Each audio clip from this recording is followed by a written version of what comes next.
कक्षा 9 विषय हिंदी। एक बार पुनः मैं सतीश पंडित आप सभी विद्यार्थियों के समक्ष एक बहुत ही महत्वपूर्ण काव्य धरती की शान लेकर उपस्थित हुआ हूँ। विद्यार्थियों, इस काव्य के कवि भरत व्यास जी है। पंडित भरत व्यास काव्य के कवि है। पंडित भरत व्यास जी हिंदी साहित्य के बहुत ही सुंदर प्रतिभा संपन्न कवि रहे हैं, गीतकार रहे हैं। उनका जन्म राजस्थान में हुआ था और उन्होंने कई गीत काव्यों की रचना की है। उनकी हिंदी कविताएं खास तौर पर कई फिल्मों के लिए भी लिखी गई है। कई फिल्मों में भी उन्होंने अपने सुमधुर गीत जो है वो दिए हैं।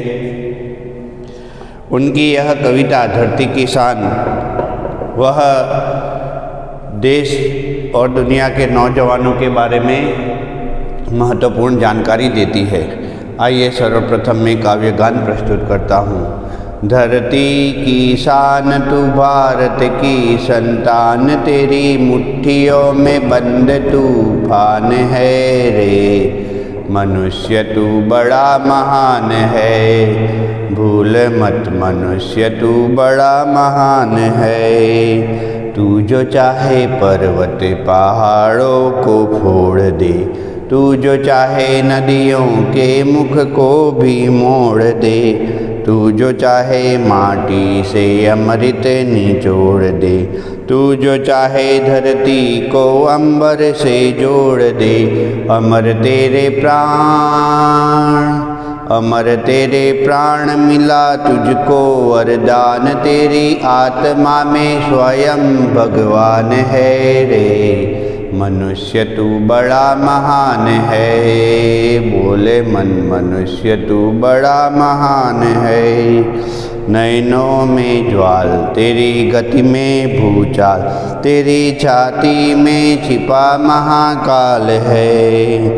पृथ्वी के लाल तेरा हिमगिरि सा बाल, तेरी भृगटी में तांडव का ताल है रे। निज को तू जान, निज को तू जान जरा शक्ति पहचान, तेरी वाणी में युग का आह्वान है रे। मनुष्य तू बड़ा महान है, भूल मत मनुष्य तू बड़ा महान है। धरती सा धीर तू है, अग्नि सा वीर, तू जो चाहे तो काल को भी थाम ले। पापों का प्रलय रुके, पशुता का शीश झुके, तू जो गरे हिम्मत से काम ले। गुरु सा मतिमान, गुरु सा मतिमान, पवन सा तू गतिमान, तेरी नभ से भी ऊंची उड़ान है रे। मनुष्य तू बड़ा महान है, भूल मत मनुष्य तू बड़ा महान है। यहाँ पे मनुष्य अन्य प्राणियों से श्रेष्ठ है ऐसा कवि का कहना है। कवि का कहना है कि मनुष्य सभी प्राणियों में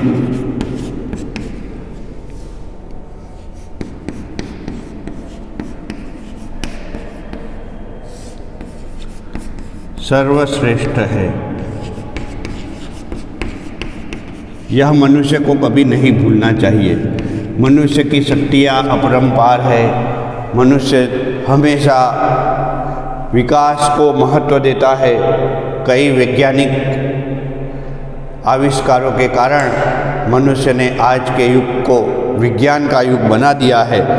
इसीलिए तो कवि कहते हैं, तेरी मुट्ठी में बंद तूफान है रे। मनुष्य कब क्या कर दे किसी को पता नहीं। आज का जो विज्ञान का युग है, विज्ञान के चमत्कार का नया, विज्ञान के नए आविष्कार का नया जो युग है वह मनुष्य के कारण ही बना है। वैसे तो इस पृथ्वी में अनेक प्रकार के प्राणी, अनेक प्रकार के पक्षी, बहुत सारे जीव रहते हैं, लेकिन मनुष्य की बुद्धिक क्षमता सर्वश्रेष्ठ मानी गई है। इसी के कारण विज्ञान का विकास भी संभव हो सका है। विद्यार्थियों, आज हम देखते हैं कि पहले के युग में जहाँ एक स्थान से दूसरे स्थान पर जाने के लिए पैदल ही निकल जाना पड़ता था, या फिर कुछ पशुओं का उपयोग मनुष्य एक स्थान से दूसरे स्थान पर जाने के लिए करता था, वहाँ आज आप देखते हैं कि यातायात के कितने साधन। आप स्कूटर से जा सकते हैं, मोटरसाइकिल से जा सकते हैं, आप बस से जा सकते हैं, आप कार से जा सकते हैं, आप रेलगाड़ी से जा सकते हैं। यही नहीं, बहुत दूर की यात्रा तो मनुष्य हवाई जहाज़ के माध्यम से भी कर रहा है। तो यह विकास का युग आया है। आज हम देखते हैं कि कंप्यूटर, इंटरनेट, मोबाइल देखिए, उसमें भी नई तकनीक आ गई है। पहले मोबाइल सिर्फ बातें करने का एक जरिया होता था, उससे पहले तो पेजर, फैक्स आदि की बातें होती थी, लेकिन आज तो हम देखते हैं कि मोबाइल के कई बहुआयामी उपयोग स्थापित हो गए हैं। इसीलिए तो कवि का कहना है, मनुष्य तू बड़ा महान है। आगे कवि कहते हैं, तू जो चाहे पर्वत पहाड़ों को फोड़ दे, तू जो चाहे नदियों के मुख को भी मोड़ दे। यहाँ मनुष्य की शक्ति के बारे में बात की गई कि मनुष्य चाहे तो नदियों के मुख को भी मोड़ देते हैं। नदी मानो पूर्व दिशा से पश्चिम दिशा की तरफ बह रही हो तो उसमें बहुत बड़ा बांध बना करके उसके पानी को कई दिशा में, कोई भी दिशा में परिवर्तित करने का कार्य मनुष्य करता है। यानी मनुष्य ने असंभव लगने वाले कार्य को भी संभव करके दिखाया है, और उसके इसी प्रयास के कारण आज हम देखते हैं कि कृषि क्षेत्र में भी विकास हुआ है।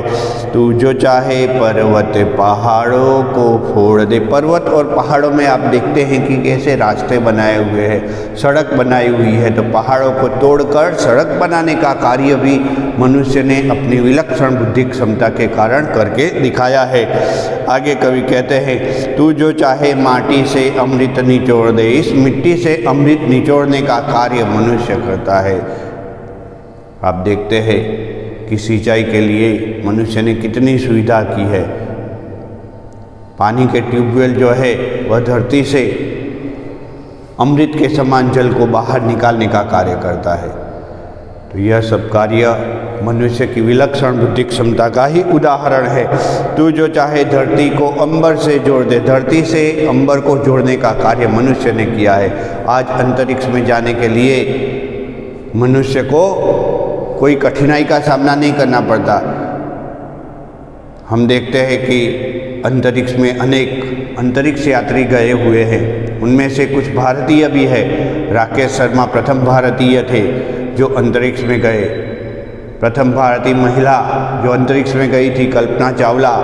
प्रथम भारतीय गुजराती, हमारे गुजरात राज्य से ताल्लुक़ रखने वाली सुनीता विलियम्स, वह भी अंतरिक्ष में जाके आई है। तो धरती से आसमान को जोड़ने का कार्य, अंतरिक्ष में अनेक प्रकार के सैटेलाइट घूम रहे हैं, उपग्रह घूम रहे हैं, वह मनुष्य की विलक्षण बुद्धि क्षमता के कारण ही संभव हो सका है। अमर तेरे प्राण मिला तुझको वरदान, तेरी आत्मा में स्वयं भगवान है रे। मनुष्य की आत्मा में मानो साक्षात भगवान निवास करते हैं। इसीलिए तो मनुष्य के प्राण को अमर बताया गया है कि मनुष्य की चाहे मृत्यु हो जाए लेकिन मनुष्य की यादें हमेशा बनी रहती है। हम कहते हैं कि फलाना व्यक्ति था इतना महान कि आज भी हम उसे भूल नहीं पा रहे हैं। तो हम इतिहास में देखते हैं कि महान से महान व्यक्तियों की गाथा गाई जाती है। इसलिए तो कहते हैं कि मनुष्य के प्राण अमर है। बहुत ही सुंदर महत्वपूर्ण काव्य है यह। पुनः मैं कुछ काव्य पंक्ति आपके सामने दोहराना चाहूँगा। धरती की शान तू भारत की संतान, तेरी मुट्ठियों में बंद तूफान है रे। मनुष्य तू बड़ा महान है, भूल मत मनुष्य तू बड़ा महान है। तू जो चाहे पर्वत पहाड़ों को फोड़ दे, तू जो चाहे नदियों के मुख को भी मोड़ दे, तू जो चाहे माटी से अमृत निचोड़ दे, तू जो चाहे धरती को अंबर से जोड़ दे। अमर तेरे प्राण, अमर तेरे प्राण मिला तुझको वरदान, तेरी आत्मा में स्वयं भगवान है रे। मनुष्य तू बड़ा महान है, भूल मत मनुष्य तू बड़ा महान है। मनुष्य को अपनी शक्ति नहीं भूलनी चाहिए। मनुष्य हमेशा शक्तिवान था, है और रहेगा। ऐसा कहा जा सकता है कि मनुष्य लगातार प्रगति करता जा रहा है। विद्यार्थियों, आज के इस वीडियो में मैंने धरती किसान काव्य के कवि पंडित भरत व्यास का परिचय दिया, साथ में काव्य गान प्रस्तुत किया और काव्य की समीक्षा आरंभ कर दी है। आने वाले दूसरे वीडियो में मैं धरती किसान काव्य का भाग 2 लेकर आपके समक्ष उपस्थित हो जाऊंगा। तब तक के लिए अनुमति लेता हूं। जय श्री स्वामीनारायण।